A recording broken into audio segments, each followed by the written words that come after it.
What if I told you that 30 Wolfguard Terminators and 5 Imperial Knights were actually the exact same army? I told you, you're crazy. Yeah, that's valid, right? I know I thought it was crazy too when I first heard about 30 Wolfguard Terminators, but that's the Warhammer 40k meta that we're living in right now. Absolutely. So welcome everyone to this week's tier list. Today we're actually going to be talking about the top 5 army archetypes in the game of Warhammer 40k. Now there's technically, maybe more archetypes in this, but these are kind of the 5 main ones that exist in the game. Yeah. 40k is really beautiful right now. Just there's multiple armies and many armies even have multiple detachments they can be taking, right? Like right now in the competitive scene about all, most of the armies can be playing different dispositions, can be playing different styles, and we're going to be talking about those that really stick out and that we think are some of the best ones. Yeah, it's actually a really exciting time. Warhammer is like wider than I can remember in a very long time. Yeah. At the moment, there are just so many different kinds of armies you can run into, which is super cool. Now, before we get into the video today, guys, remember to like, comment, and subscribe. And you can actually join Art of War right here on YouTube or by going to the link below at thewarroom.vhx.tv and starting your free 3-day trial where you can get access to all of our extra strategic content, battle reports, and lots of other stuff, including mansplaining, Jack Theory, Folger X-Files. What else? We got I don't know. There's everything. So many mission deep dives. Yeah, there's so much stuff in there. So let's just go ahead and get into it from here. Let's get to our first archetype we're going to talk about. Number one, the stat check. This is probably the most famous of army archetypes, or the ones that maybe have been bad touched the most by players, and right? Has been around and forever. Forever and ever and ever, right? So what is a stat check? So a stat check is generally going to be some combination of models that are either very tough to kill, or there's so many of them that it's almost impossible to shift off the table. Yeah. And your army has to be prepared to deal with it in some way. Exactly. And stat checks are also a really interesting archetype you can take that can counter the meta sometimes, right? Because sometimes the meta skews in one direction or another, that people are starting to bring more monsters vehicles, and then you can bring a stat check of hordes. Yeah. And all of a sudden they don't have the guns to deal with it. Or the opposite, when the meta is very leaning into infantry and 200 guardsmen or 200 GSC, neophytes on the board, and then you bring your 5 big knights. And your opponent is just like, great, I have all these hurricane bolters and they're doing nothing to knights. So that's where stat checks can really shine, is about all in the meta where things skew, then stat checks can even be more powerful because they kind of can go in the opposite direction. Exactly, right. So how does a stat check play, right? In modern 40k terms, it's going to be a little bit different with dispositions because take and hold as a concept exists now. Before in previous editions, there were different kinds of missions that stat checks had to be prepared for. So for instance, if in 10th edition, if you played against 5 Imperial Knights on Terraform, then they'd be like, oh, well, these guys can't do a lot of actions. This is going to be kind of a free matchup. But now the Knight player can always play Purge the Foe or something along those lines. They can choose what he wants to play. Exactly, right? That is dangerous. So now the stat check instead takes whatever disposition it wants to play, right? Yep. And then it's going to do only that. So in the case, the easy ones, for example, I think where you see the stat checks the most are Take and Hold and Purge the Foe, which is going to answer a very funny question at the start. 30 Wolfguard Terminators and Imperial Knights are both stat check armies. That's exactly what they are, right? It's some overwhelming number of stats, and how they play is going to be very similar. Yep. So a 30 Wolfguard Terminator list in Take and Hold is simply going to run forward to all of the objectives, stand on all the squares, and say, I'm 40 wounds of -1 to wound, T5 or T6, depending on if per squad upgrade or not. Per squad. 120 wounds. Per squad. Yeah, exactly. And it has reactives, heroics, blah, blah, all the good stuff. And you have to figure out a way around it while they're standing on all the squares. Yeah. Or 5 Imperial Knight lists, what are they going to do? They're going to walk forward and stand on all the squares, right? Or they will shoot you. When they were still being able to play Purge with it, that's why Knights were so powerful, is they were just like, we don't have to score anything. The only way we score is by killing you, and then you can't deal with it. Exactly. Yeah. So, and that's also right now why the meta is a little bit rock, paper, scissors, I say. Yeah. Because right now you can encounter a little bit of everything. There's horde armies, there's stat check armies that go into very durable, but then even the durability could be very different. 30 Terminators is one type of stat check, whereas 5 Knights is very different. You can answer 5 Knights with Fire Dragons. You won't solve Terminators with Fire Dragons, right? And I think that's where stat checks right now are almost in a unique position, which is really strange because GW has really tried to stop stat check a little bit. I think the stepper system they tried to build in was specifically designed to put a little break on it. Didn't work. And they weren't. I think the points had to be a little bit more punishing on units that can be taken to become stat check key. Yeah. Right?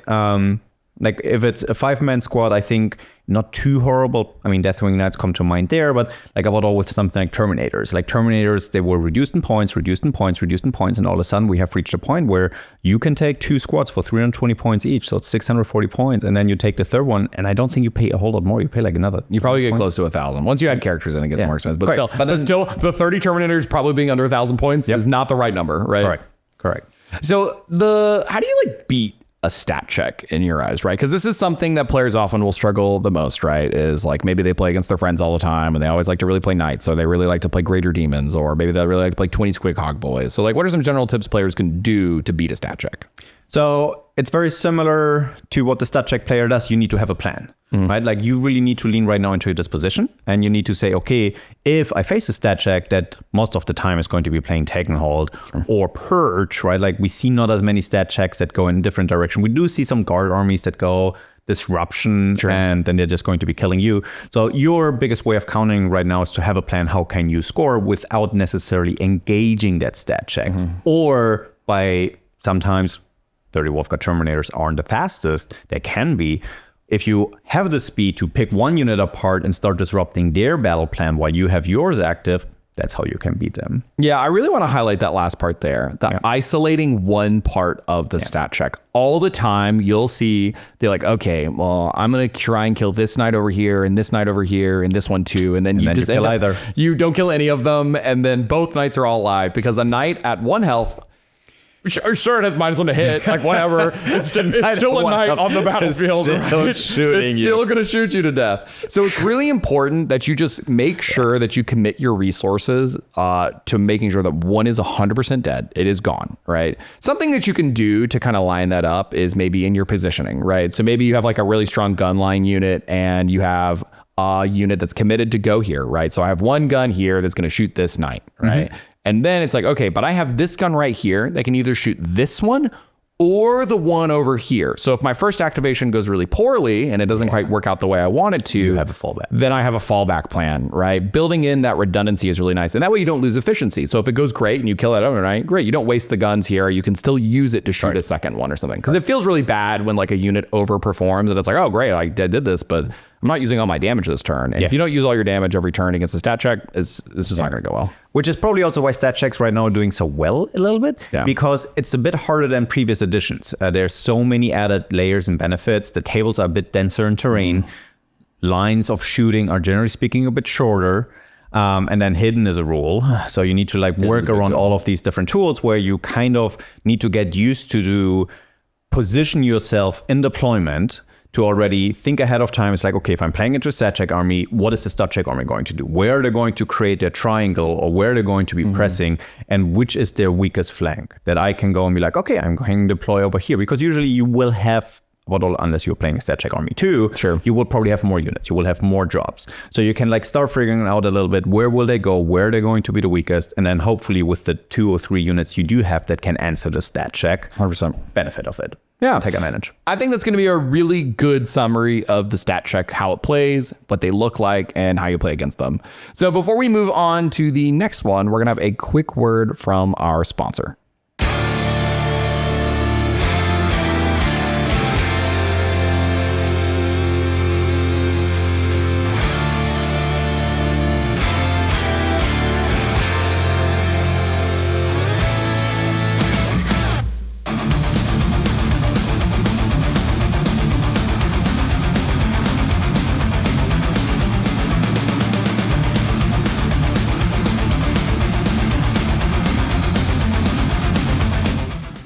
And our sponsor, Rattlecan Studios, are even going to have some incentives right now. So if you spend $500 with them, you're actually going to get 15% off on your next Baron of Dice order. Another one of our sponsors here at the channel. Make sure your dice match your army. Everyone knows that's cool. I do it, honestly. I have so many different kinds of faction dice on a mega bag, but now I just have like 5 different factions in my bag now. So it's a little bit of a mess. They'll become one.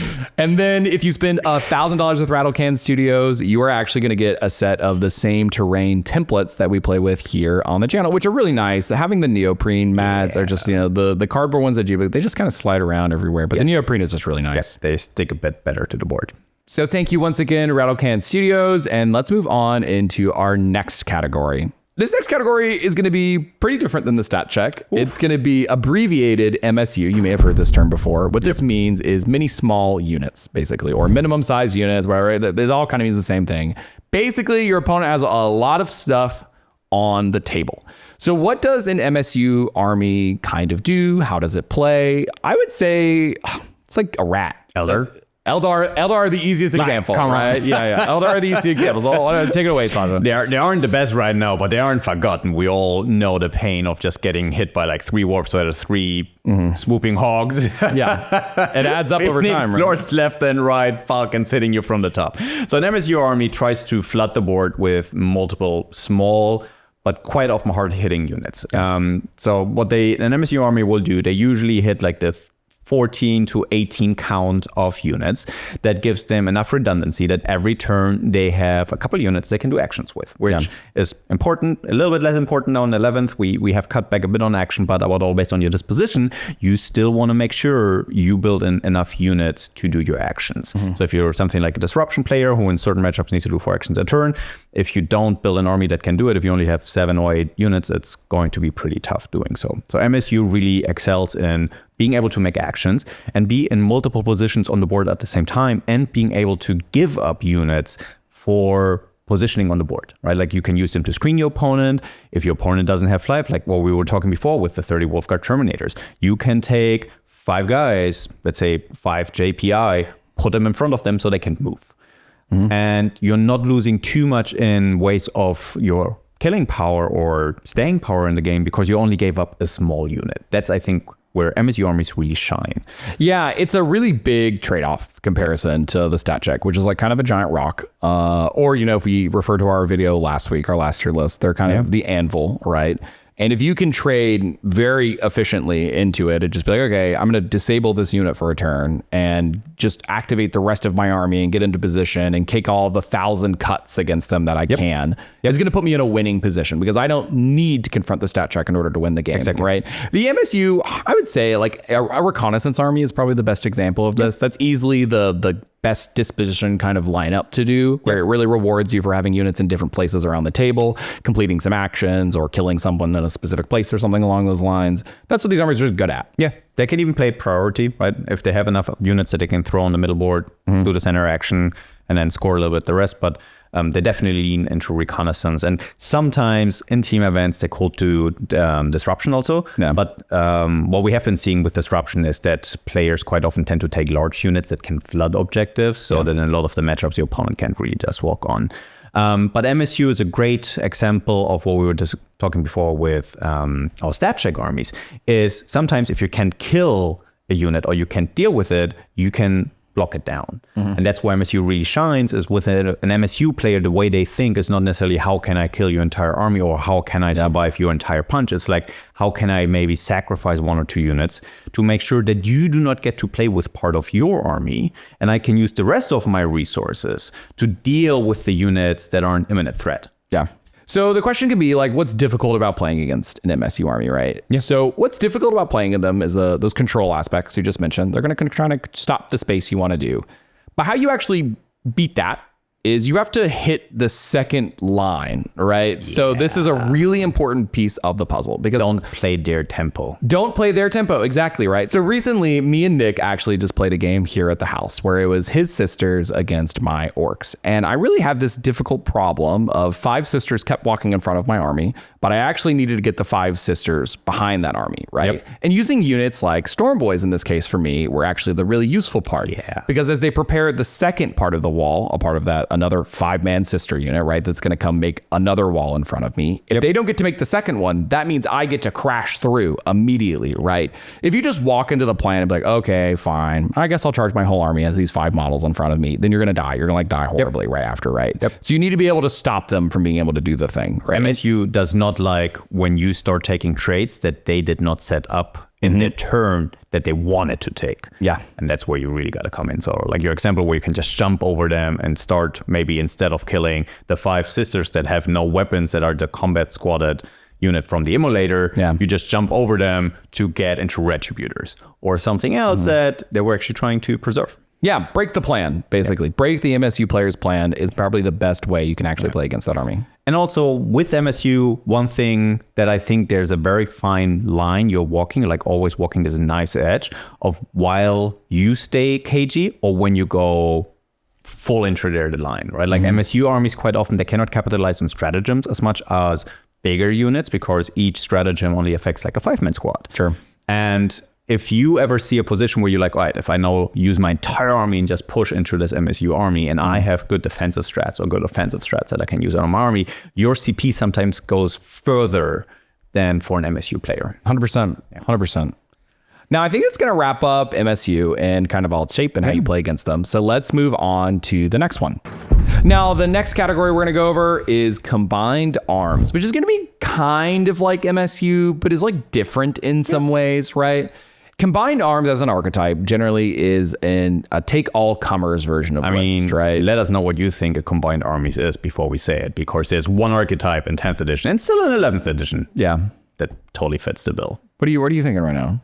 It's the Space Marines. Oh, yeah. Of course it's Space Marines, right? The Gladius. Yeah. Gladius Task Force is the best possible example that you can take of a combined arms force, right? Yeah. So what I want to highlight here, but the difference between an MSU army and a combined arms army is that it's the value of the units you're taking, right? So when I have 5 like dudes with a gun, I'm probably taking 5 good guys with a gun. Like they're actually going to shoot pretty well. I'm going to take something like an Eradicator unit, right? Instead of just having like 5 little like, I don't know, incursors running around is probably like a good comparison, right? But also I'm going to take a wide variety of resources here. I'm going to have probably a unit that goes to the middle and is pretty tanky. I'm probably going to have a good tank that can shoot well. I'm probably going to have maybe some infantry guns. I'm probably going to have like a good deep striker. I'm probably going to have some specialized characters that kind of like do some specific rules. Yes, the jack of all trades. Army knife. It's the master of none of these things. This list doesn't do the most damage. It's not the most tanky. It's not the fastest, right?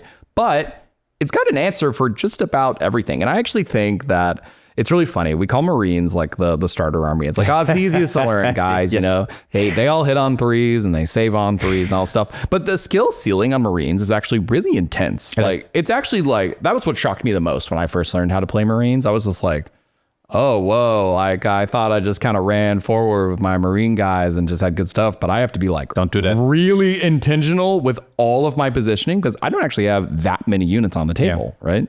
And if I lose a job, I don't get that job back, right? If I have my 1 anti-tank unit in the list, if your Eradicator's a gun, and if they don't hit the tank before then, I'm out of answers that kills the tank, right? So that's setting up the trade pattern. It can be like a really important part for this army. Definitely. And also, quite often what these armies do is they support one another really well. So like what Gladius was doing, for example, right, is that like every unit is a little buff piece to other units. And also the stratagems were reflecting it, where the stratagems really allowed to get more mileage out of each unit, right? You had a universal reactive move outside of your tanks. But basically your entire army was just like a little bit harder to engage. You had different ways of just setting up steps where you had fight on death, right? Like there's just things that your army made sure that in a lot of different matchups and a lot of different enemies you will be facing, your units get a bit more mileage out of them what they do. Yeah, and it's always a one-of, right? Like you can reactive move in one place, minus the combi lieutenant and Captain Sicarius. But other than that, it's one reactive move, okay? Or you have one strat that lets you do more damage in shooting, right? The ignore cover plus 1 AP, Storm of Fire, I think it's called, right? Storm of Fire. You get 1 Storm of Fire. So like the second Repex doesn't shoot nearly as good as the first Repex, right? And when you play against this combined arms force, it's actually really important you understand that, right? So a really easy example is, let's look at the double repulsor executioner, right? So if you have a way that there's one repulsor executioner on one flank and another on the other flank, and you have your 2 whatever durable units that need to kind of push forward and take some space, you can know that if your opponent can only ever line up one repulsor into one and the other repulsor into the other, only one of them is probably going to do enough damage to really rip you apart. So you can kind of intentionally make that sacrifice or that trade to force them to use their good thing in one spot to open another spot for you. Totally. Beating the Swiss Army knife is just kind of understanding what all the different things of the Swiss Army knife do and then making them do it. That is something in multiple places, right? Another really good example of this actually would be it's not called Mist of Deimos anymore. It's the Shadow of Anarch, the Avarice, whatever, the Grey Knight strat. The one where you move near them, they can either react to move or go into reserve. Yep. When you play against those armies with the specialized tools, because Grey Knights are another good example of a combined arms force. They have like some decent guns and decent melee, a little bit of durability. Jack of all trades. You make them do it. If you play your whole game in fear of, oh my gosh, well, they're gonna put the Terminator unit back in reserve. Like, what do I do to beat that? Just make them do it. Just make them do it. If you just sit there and let the Terminator unit sit there or whatever you do, if you just said there, oh my gosh. And do it early. Yeah. I like, don't do it with your last movement. It's like, play your turn out by being like, you can't get around it. Force it. Just be like, all right, here's a first unit. That unit is threatened enough to maybe damage something. Now see if they do. If they don't do it, great. Now you already have a trade there for you. Yeah, it's really exactly right. Like, and you can apply that logic to every single hyper specialized strat that these combined arms forces get to take, right? Or actually, really almost any army in the game, to be honest with you. Like, if they ever have one like super cool move and they're gonna like holding it over your head, the scariest thing they can do is use it. And once it's over, it's like, okay, well, that's done now. Sometimes the fear of getting trapped by something is worse than the trap itself. The trap itself, that's so true. Yes. That's so true. Fear is the mind killer, right? Fear is the mind killer right there. Like, you gotta play into it, right? Like, you gotta force your opponent, and you gotta like play that Uno reverse card and be like, yo, if you use that in the wrong spot, now I'm up a leg, right? Like, now you do not get to do your funky trick again in a different place, and now I can really start capitalizing on that. Yeah, the Gladius Marines are the primo example of this. Other easy examples are like Chaos Space Marines. Yes, they're actually a lot like Space Marines in a lot of ways. They're just like spiky and do it a little bit differently, but they're actually a lot of the same, right? Yeah. And then even Eldar at times. I know we just talked about them with MSU. Eldar. Lots of gun arms lords. I mean, think about the Phoenix Lords, right? We have Lycus, which is a really good mobile gun thing, and we have melee. Oh gosh, what's the name of the sword lady? Why can't I remember her name? The Banshee lady. Jane Czar. Jane Czar. No. Jane Czar. Yeah, they have Jane Czar, a really hyper excellent melee unit, right? Or they have the gun Phoenix Lords, or the mobile ones. Yeah, right? they have Fuegan, who can stand up and is really good against tanks. They have Arzurman, who has the anti-infantry 3+ and 3 damage gun and also like hits really hard. And then they have Morgan Raw, who shoots really well and does some mortals, but can also like actually punch. And then Bahorath, we haven't seen in a while, but he also exists. He has wings. That's true. He does have a cool thing. It's been a long time. Karandras, who has disappeared back into the shadows. Maybe one day he'll come back. Maybe. Bahorath, by the way, is the coolest looking model. It is. It's the coolest looking. It's actually a travesty that Bahorath isn't very good because that new model, chef's kiss. Lord Job, he was Azurman's first pupil. Oh, that's kind of cool. Yeah. So that's actually weird. Wow, that must be like, that means Azurman's like old. Azurman was like the very first Phoenix Lord in existence. I didn't know that. And he then basically created the aspect shrines.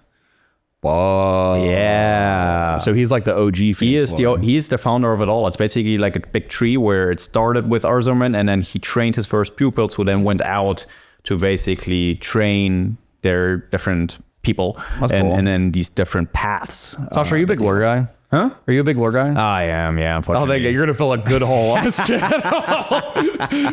Me and Richard made a video. What was it? We made, I think, a play style of all the factions. Dude, the comments called me out. They called it fake YouTube lore, which was where I learned all my lore. Yeah. I'm not going to ever claim that I'm right with all the lore. Sure, but you got some good stuff, right? My lore, it wasn't good, so I apologize. It wasn't good. I think that's going to sum up Combined Arms. I think it's a really good overall breakdown. It's just the jack of all trades. And it's a good place to start. If you're new to Warhammer, play Combined Arms, right? Like, find something where you can start experiencing a little bit of everything, and then once you start identifying what your play style is, right? Like, if you like to play aggressive, you can lean into one direction. If you like to play, right? Like, there's different ways, and Combined Arm really rewards you making smart decisions on the board, which will help you with any other play style you're going to be playing later on, because you need to learn when to make a decision that can win or lose you a game, and then you stop making the ones that lose your games and you start making those that win your games. Yeah, Combined Arms is a great teacher. I know we said right at the start that, this is a high skill sling army, which is true. But it also teaches you, like, I think I started with Combined Arms my force. I started with 9th edition Drukhari. I know it was broken. Okay, it was broken. I didn't know. Okay, I just thought pirate ships were cool, right?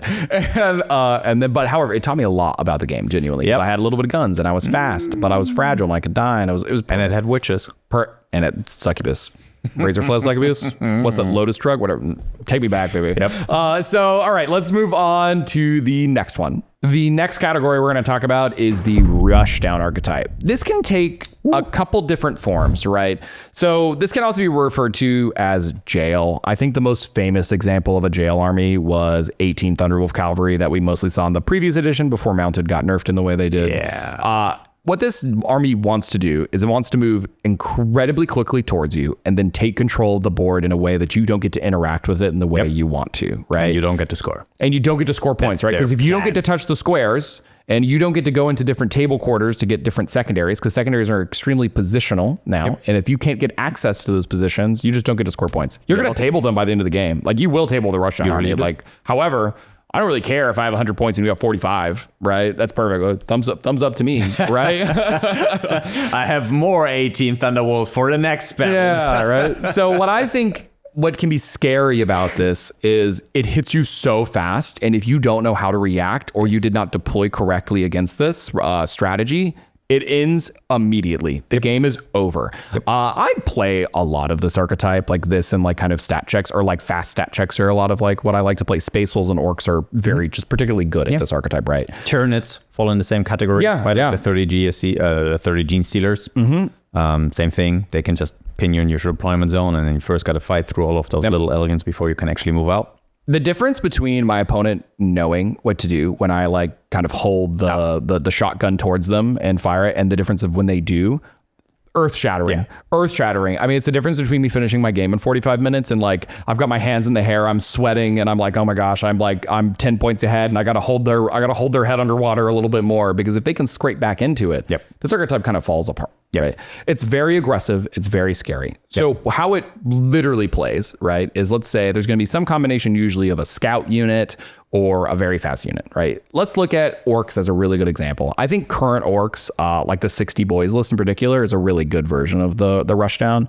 I take my Zodgrod unit, I put it on the center objective. I take 20 boys, I put them on my natural expansion. I take 20 boys, I put them behind the center objective, behind the Zodgrod unit. Then I take the last 20 boys and they go towards that right side, right in front of your deployment objective. There's usually a little screening spot or a staging position right there. Throw them in that. And I say, okay, so these 60 boys are going to crash across the board with Zodgrod starting turn 2. And commandos, and right? Your 10 commandos who just split into 2 squads in the center. To keep the space open, all of those boys to run up. And then I say, this is all coming towards you, turn 2. You have 1 turn to figure this puzzle out. And if you don't figure this puzzle out, you've lost this game. All right. So that is what is so scary about it. So what are some tips you have, Sasha, against playing against Rushdown armies? Against Rush armies, you need to identify it before you even get to the table. Right? Like once you talk through your opponent's army and you check your army, it's one of those archetypes where you cannot just fall into your usual game plan. If you play an army where you usually have 2-3 units in Deep Strike and you want to like Rapid Ingress turn 2 and then Deep Strike turn 3 and whatever. Oh, no. Don't want to do it here. If your opponent has 2,000 points in your deployment zone turn 2 and you have 400 points in Deep Strike or in reserves, not you're good. Losing on math. 1,600 will not beat 2,000. No. So that's one of the big things, I think, and that's where also like good players can identify that to say, ooh, when you see your opponent's army and you're like, oh, I think this is going to be an army that's going to take control of the board, trying to take control of where I can be, you have to adjust by usually putting more units on the board. Putting yourself in positions where they cannot take an easy charge, because if they do charge you, you can heroic in a second unit. Right, and then you can start threatening to kill them in your turn or in their turn, basically, because they just charge you, right? Like you need to now start setting up options where you can set up Overwatch, you can set up heroics, very importantly, and you need to keep yourself a path open to be able to get onto the board, to get into positions where if you're fighting those 18 Thunderwolf cavalry on an objective, it's less impactful than if they're fighting you in your deployment zone. Huge, massive difference, right? That is the game quite often then, right? So going first, going second can even be like a big deal against these armies, right? Because sometimes the Rushdown army, it goes first, it starts in the middle of the table, and if they just like make the wall, I talk about this a lot in my group coachings or master classes, what we call them, right? I teach you how to build the wall when you're the pushing army, right? Because if you line your units up in a way as a Rushdown aggression that you can be like, there is no hole. There's no way. The only way you're going to get through this is by punching me. And at that point, like, I'm happy. I want you to punch me. I want to get punched, right? I want you to spend time killing energy me. and turns. Yes, right. Energy and turns doing the thing. Then that can be like a really big problem. That's why you're going to see generally there's 1 to 2 infiltrators in every army, right? Very much. That's a really good unit to point out here because it protects you against these. It's not that you need infiltrators every single game. It's that the games you do need them, if you don't have them, you are in big, big trouble, right? And that can be a kind of a scary thing.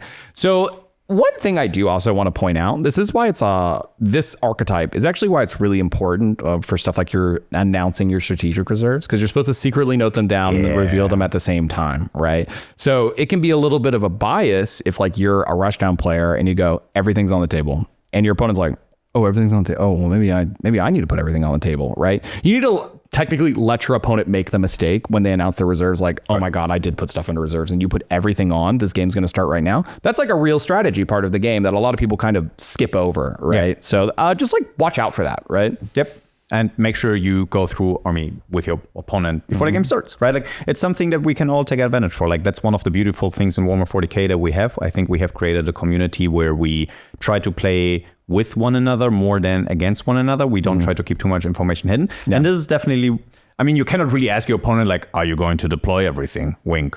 But when you go through a list, right, like, pay a little bit of attention. Be like, hey, so how does your list work, right? And then like try to spot. Do they have units that look like they want to be in deep striking you and doing things? And if everything just looks fast, durable, and is going to be in your deployment zone turn 1, alarm bells need to go off, and you're going to be like, let me take all of my stuff and put it right here. On this deployment line. Like the amount of games I've had where my opponent's like, yeah, I'm going to put my 10 Hearthguard in reserves, and I'm like, let's go. Let's go. The train's going straight ahead. So just watch. Yeah, I think that's really the biggest thing is beating the Rushdown is way more about the preparation than it is on the table immediately, right? Like you just have to know what's happening, know what to do, understand your opponent's army. Knowledge wins games blatantly. It just it wins games. And then for the Rushdown player, it's important that they realize that they got caught, and now they need to change the pace of the game. Exactly. Now, they might not be able to just run out your opponent because now they might get tabled. Now they need to start changing to go like, oh, let me stage, let me be over here, let me actually play a game. And those games can sometimes be some of the best games you end up playing because really they turn a little bit into like more honest Warhammer. Yeah, because if you show up ready for it, they're not allowed to do the thing here, right? Doing the thing is the most powerful effect, right? So I think that's going to cover the Rushdown. There's like, honestly, this is a very popular archetype right now. Like Emperor's Children Carnival Excess or Carnival, whatever it's called. The Emperor's Children Carnival build is easily a good example of this. Legion of Excess is another example. Orcs do this really well. 30 Wolfguard Terminators are, while they are, yes, a stat check, also rush you down at the same time. Like they're not the fastest army, but they're going straight. They're not going direction. They're not going any other direction, right? So very popular archetype right now, very worth investing to really learn how to play against it. Yeah, and that's going to take us to our final archetype. That Gunline, we all know it, we all hate it, we all love it. Tau is the first thing. Tau is the easiest thing to come to mind, right? Guard can also be one, though. Guard can be a Gunline. Their Gunline. Space Marines. I mean, 10th edition Space Marines. Ironstorm, baby. Yeah, you see all of that.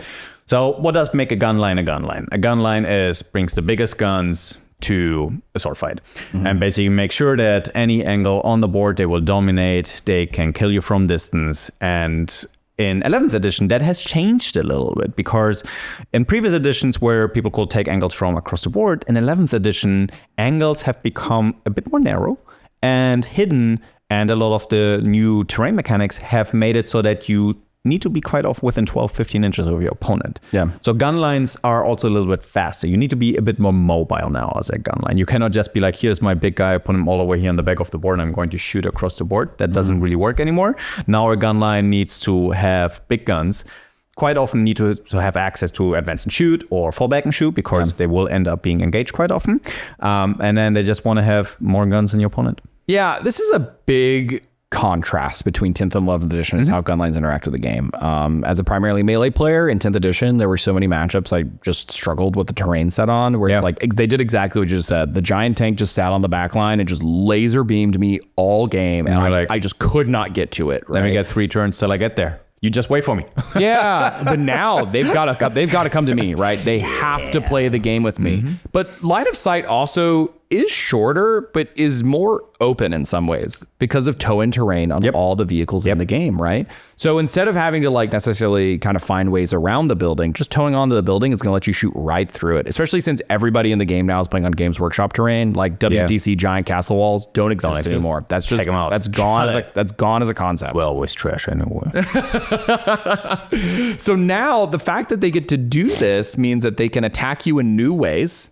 It is closer, so you get to to with it a lot more. I would find that the Gunline is now just more interactive than it used to be. It is. The damage, though, is more reliable. That is always the biggest difference between a ranged and a melee strategy. No matter what, a melee army has to make the charge. They can fail the 2-inch charge. It's not like they get, oh no, I only get to hit with 50% of my hits or whatever. That's what a gun does. A gun always fires, and just sometimes you miss more than you hit. But you always get to fire some amount of the shots, right? For sure. But the melee player just does no damage. So there's less risk in it, but there's less of a ceiling, you know what I mean? So if like the tank high rolls you and deletes your unit, yeah, that feels really bad.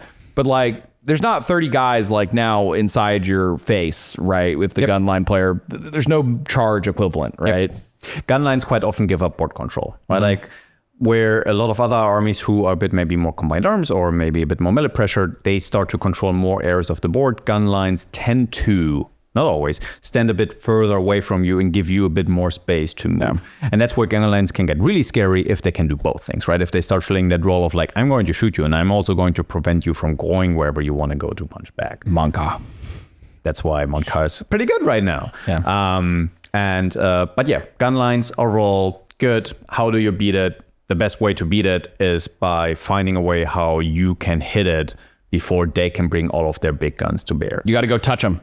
Yep. That's the best way you can do it is if you get into their grill, that's going to be a big problem for them. Yep. And that's way more than just melee armies, right? Combined arms forces even. If your tank goes and touches their tanks, they don't like that, right? Like, yes, you get into like a gunfight with your tanks or whatever, but my tank is in front of you and taking space from you. Yep. Because if you can stop them from ever moving forward to the squares, that Gunline is never going to score any points. Yep. Right. Exactly. That's all that ever really matters is they kind of have this gameplay loop of I'm going to kind of control where you can kind of go. Monka's a good example. Like use their pathfinders, block you off, and then just keep shooting you until you're not there anymore, right? You're dead. But if you can break the loop where they don't get to just shoot you until you're not there anymore before you reach the squares or whatever, and then that's the game one. That's literally the game one right there. Gunlines feel very binary. I think that's why a lot of players have like really like negative reactions against like playing against like Tau historically or something along those lines. Because when they're too good and they're too oppressive. And when they're not very good, not a lot of people play them. Exactly. So there's like few times where they fall on this like right in between where it's going to be a fun experience for everyone. Both players, right? Like both the person who's playing the Gunline and the person who's playing against the Gunline. So that's they can be a bit polarizing. Yeah, because there's definitely games where just like the Gunline player, you just like roll saves all game and you don't actually do anything else. And you just like, okay, I'll pick this up. Okay, I'll pick this up. Thankfully, as my terrain stops a lot of this these days. Yeah. It stops a lot of these. The days of like, I've got one rune in my deployment zone and player plays terrain and I went second. We have come a long way. Very long way, honestly. Right? So I think Gunlines, yes, they're not as represented as they used to be. They definitely still exist. Playing against them is just going to touch them. Playing, the reason they're difficult to play against is honestly, this is something that you have to kind of pay attention to in your movement phase. That's actually let's like circle back actually to playing against the Gunline. Your movement phase is the most important thing you do when you play against them. Yep. Understanding every single line that they can take against you is very, very important. This is where TTS reps can actually be really helpful. Pre-measuring. Right? Pre-measuring, going in and just deploying your army and moving it around and taking lines and drawing them or looking, or you can just draw on the picture on the map on your phone too, whatever works. Yeah. Just draw the line in between the ruins, be like, oh, what holes exist? Or, okay, if my opponent just touches the center objective, what angles do they get access to from that, right? And don't stand in those spots. Because if you stand in those spots, of course they're going to shoot you. But if you stand in those few hiding spots you have and then launch forward, that's the best thing you can ask for, right? Exactly. The movement phase is how you beat them because that's how you get to touch them, right? You get to touch them, and also in the movement phase when you get to rapid ingress, right? Like that's rapid ingress is a good thing to point out. Where we talk about tools, right? Like where before with a Rushdown army, we're talking about how it's good to have infiltrate, and when infiltrate is good, similar with the gunline. When you have units that can rapid ingress, start coming into positions where they cannot see you, so like literally that movement phase part we were just talking about, right? Like if you start forcing them that they have to screen, you start to have to give you units that you can then kill in your turn because they are trying to stop you from connecting with their big pieces through a rapid ingress play. That is one of the best ways usually to deal with it. Yeah, that's a really, really good shout. Because sometimes like a 10-man... Actually, I remember I played Space Wolves in the Tau like a lot. The amount of times I'll use a rapid like a 10-man Wolfguard Terminator unit in a pocket that they can't see behind a building or something along those lines, and they just have to take it next turn, have been the keys to my victory in those games. Like huge access. And also right now with 11th edition, you can combine it with Hidden. Right. So like right now, but all for, let's say, coming back to our JPI or Raptors and Chaos Space Marines, right? You can rapid ingress 15 inches away from a shooting unit, even like you can be still visible to them as long as you are hidden. Yeah. And then in your movement phase, 12 inches puts you right outside engagement range, and you can a 3-inch charge gets you into combat. That's all you really need at the end time. So yeah, it's really cool. Something to pay attention when you're playing against gunlines. Just watch out for while I can shoot. That can be a little bit of a trap. If you touch one tank, that means all the tanks. And ask your opponent. Like that is one of the things with gunlines where before we were saying you cannot really ask your opponent, are you going to deploy everything? With gunlines, you can ask your opponent, be like, hey, if I move here, that unit over there, that Defiler or that Riptide, is there a way you think he can see me, right? And I think that's where communication is actually key, more than almost in any other matchup, because lines of sight are open information. Yeah. And it is in the interest, I'd say, of both players to work on those together, right? Like throughout the game, at the beginning of the game, to say like, hey, from my point here, my deployment zone, can you see me any way through here? What's your max movement? What's your max advance, right? Like with gun lines, I think communication is one of the best tools you can have, about all as a new player, is you are allowed to ask for lines of sight, and you 100%. Are allowed to ask, be like, sure, what if you roll a 6, maybe they get to see you on the advanced roll. Like if they roll a 6 on the advanced roll, might change the game, but you can always say like, okay, what's your max movement you can go? And once you have that information, which is public information, right? Like they cannot withhold it from you to say, well, I don't know, right? They need to be like, well, I moved 12 and I could roll a 6 on advance, and maybe they have a strat to give them +2 to an advanced roll or something, right? Like then it's 18 inches, and now you have that information. What you do with it is your call. Now you can put yourself where you're like, well, if they roll a 5 or 6, they will see me, but if they only roll 1, 2, 3, 4, they don't. But now you are making decisions based on actual information. Exactly right. Your opponent doesn't have to explain every single like legal move they're allowed to take, right? They can't play your defensive turn for you, but you can ask for everything that they can do, right? You can ask for every amount of it. It's up to you to kind of figure out where it is, right? This is sometimes where intention can get a little confusing, right? Because maybe you'll be like, okay, I don't want to get shot down this specific angle over here. I'm going to move in position here. And then they advance the other way and they shoot you a different direction. If you didn't ask for that, that's on you, right? Exactly. And that's something that's information you could have gotten on your previous turn by having that communication, right? That's so important. I think it's really good to highlight there. That's a good call. I think against shooting armies overall, the gun line. Now, the last thing I kind of want to highlight is you're going to be like, well, I mean, my army feels like multiple of these. It probably is, right? That's like actually like a huge thing. Archetypes are kind of like a semblance of an army, a generic kind of category. It's not all consuming or not black and white, perfectly defining. Yeah, not black and white at all. Like as I described multiple times in this army, like Wolfguard Terminators are they're a rushdown and a stat check, right? Orcs are a rushdown and a stat check. Yeah. Monka is a rushdown and a gunline, right? Or we talked about Eldar, which can be an MSU and a combined arms force or something along those lines, right? There's so many ways you can look at it, and then the disposition system itself can also influence this even more. 100%. Dispositions have, I think, changed roles more than ever before, because quite often, and in previous editions, when you came to a tournament, there were a lot of archetypes that were afraid of a certain round, right? Like when you were playing an MSU army, you really didn't want to play Purge the Foe. That's the round where you're like, if your opponent kills more units than you kill, he gets more primary. That has changed. Now you can build your army really into one archetype of how you want to score your primary, and you just need to figure out a way how to stop your opponent's plan from scoring. And that is, I think, also really the sign of a good player in this edition, is you want to start building an army that can fill maybe even multiple of these roles. You can hyper specialize in maybe one, but if you start to find layers of if my army can be a stat check, but can also be a board control army, then when you play against someone who you see, they call on that I'm going to rush him down, now I will play a different game. Exactly. Now I'm going to play take and hold and make him come to me. I don't maybe have to fight you in your deployment zone. If I'm just sitting here pretty and scoring my points and I'm denying you because you're a priority assets player or something, or whatever, like I'm denying you your way of scoring primary, now they have to come to you. Yeah, but it's really a good way to put it out, right? Is that the disposition system allows you to go all in on these concepts, which is why we're seeing more like kind of specific army types, right? Because if your army could just say, I'm only going to do this thing and I get points for doing this thing, I'm just going to do that thing. I'm not going to worry about like literally anything else in the world, right? And dispositions like take and hold priority assets are probably why we're seeing them be like so popular at the moment, or purge the foe when it was more popular kind of at the start. They always just do their thing.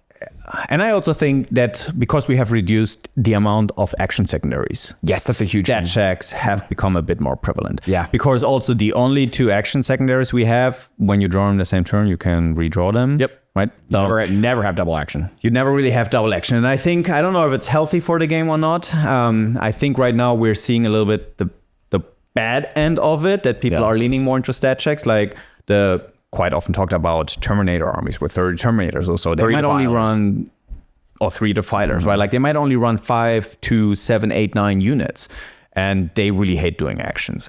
And that's maybe right now where the change to secondaries, and also that stat check armies quite often now can hold on to secondaries and score them when they tabled you. Yes. Has changed a little bit how armies work, and that I think connects a little bit back to our idea for steppers. When stepper points become part of a stat check army, it's not really, it needs to be punishing enough that they say, oof, I really might want to shy away from that, because a lot of the changes to how we are playing primary, how we're playing secondary, is not helping a more diverse game. It is actually, we are seeing it as 11th edition has been growing, that a smaller amount of bigger units, even reconnaissance, for example, that I think technically is more leaning into an MSU style. It's supposed to be MSU, but it's becoming the opposite. But it's becoming like, I can have 3 guys running around if my 30 guys up here are super durable and just like punching you in the face. Yeah. What are you going to do about it? Yep. And I think that is a little bit the result of seeing that we might need a bit more diversification in secondaries again, maybe doing a couple more actions, but that's just my take. Yeah, I think we'll see the game kind of evolve over time, right? I'm sure Games Workshop themselves are learning some big lessons about dispositions. Sure. This is the biggest overhaul in terms of the competitive scene and how it plays in a good, I think ever since I've played the game. I started playing the game in 9th edition, and the game feels wildly different than anything I've really played before, which is really fun and exciting. I'm enjoying it quite a bit. However, we're going to have to tweak some things and figure it out and see how players adapt and stuff, because it doesn't matter how much you try, players are going to figure out something that you didn't expect they were going to, right? And I think that is all we have for everyone today. Yeah. Right? I don't think there's anything you want to add on the way out, Sasha? I don't know. No. If you're new to Warhammer, it's a great time to get started right now. Yeah. The game is super fun. Yeah. I personally don't know the last time I've been enjoying Warhammer in general as much as I'm doing right now. 100%. I love that we have asymmetric primary. This is a very new concept to 40K. Yeah. For the longest time, both players were scoring the same way. And it was this like sometimes rock, paper, scissors model where if you were hitting Purge of Foe into Knights on the wrong round, or if you were hitting Knights on Terraform, it was either yay, I won, nay, I lost. Yeah. And that doesn't happen anymore. So I feel like we have taken some out of these like feel bad moments. You have been given a bit more control as a player, which might be a bit daunting to all of our viewers out there who are starting out. But it is honestly super fun to learn and to evolve with this, just new way of approaching Warhammer 40K. Yeah, I think it's really cool. I really like how you can specialize in a disposition. Yeah. For instance, I only play Take and Hold. I don't play anything else. I just play Take. I love Take and Hold more than Warhammer itself. I love taking my guys and putting them on the squares, and I play it in every single army I play right now. And you can do that, and it's super cool, right? So I'm getting so familiar with my mission matchups, and I'm understanding like these really specific patterns I have to take against them with whatever army I take and take and hold, because they all look pretty different, honestly, in terms of what actual units they have. But I'm executing a similar strategy every single time, which is nice to translate between multiple armies, which is super, super cool. But yeah, I love it so much. Same. Yeah, Warhammer's great. Remember to like, comment, subscribe, join Art of War right here on YouTube, or go to the warroom.vhx.tv and start your free 3-day trial to check out the hordes of content we have about 11th edition, and talking about, honestly, a wealth of the topics that we just talked about in this video, but even more in depth, right? Armies, master classes. You can go on for days. You can go on and on and on and on. So remember to check that out, my friends, and we will see you guys in the next one.